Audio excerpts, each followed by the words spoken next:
Welcome to Leave It to the Gals, a sexist title that only proves that the writers and producers of this show have no respect for their fellow beings of the female gender.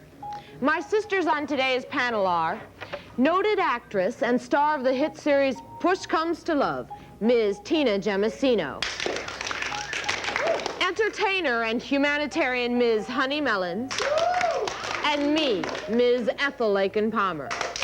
And now the host of this reprehensibly titled show, Ms. Stephanie Fetchit.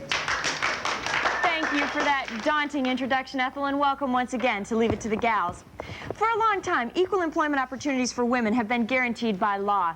Now, it's written in the Constitution, or the Bill of Rights, or maybe the Magna Carta, but somewhere, something legal says that we babes deserve some kind of good jobs.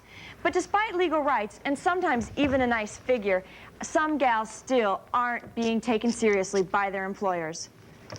Quite true, Stephanie. However, I do query your word choice. Instances of discrimination by male pigs have dated as far back as the 17th century. What a coincidence, I've been dating since the 17th century. And some of them men, real pigs. Well, now seriously, gals, let's save it for our guest. He's had a lot of experience in... So have I. I'm sure you have, honey. But this man has had a lot of experience in dealing with us chicks because most of his employees have been women. Would you please welcome Mr. Charles Manson?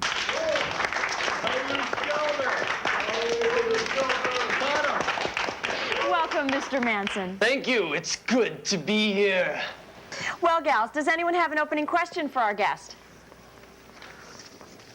Now, I'm sure one of us has a question.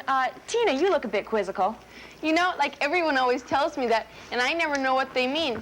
But, like, I guess what I really want to ask our guest was, like, he was, like, so good in Death Wish and Telefon. I was just wondering, like, who is his favorite co-star? I think you mean Charlie Bronson. Sweetie, is that Tom Snyder is really as tall as he looks on television?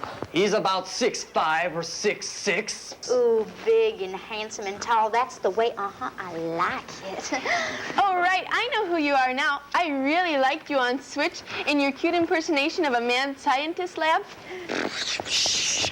No, ma'am, I think you're thinking of Charlie Callis. Now, just a moment. What kind of questions are these? Doesn't anyone know who this man is and what he has done? Sure, he used to own the Oakland A's. What kind of idiot are you? This man is a convicted killer.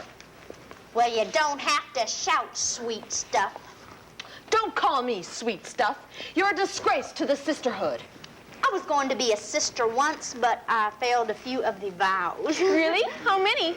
All of them, and many times. What is the matter with you two airheads? Where are your brains? Don't you know that men have forged the chains of sexuality to hold you down? Lock me up in them chains and throw away the key. It's your kind of woman that's destroying everything that the movement has achieved.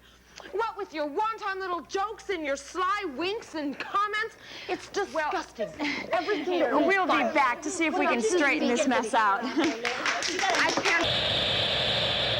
I want to apologize, Charlie, for being rude and for not believing. Yes, Charlie, I think we have all come to understand what a man you are. Yes, Mr. Manson. I knew you'd come around to my way of thinking. I am sure I speak for all the gals, Charlie, when I say that we learned much from your visit and are looking forward to never leaving your side. Thank you, Steph. And we'll see you tomorrow on Leave It to My Gals.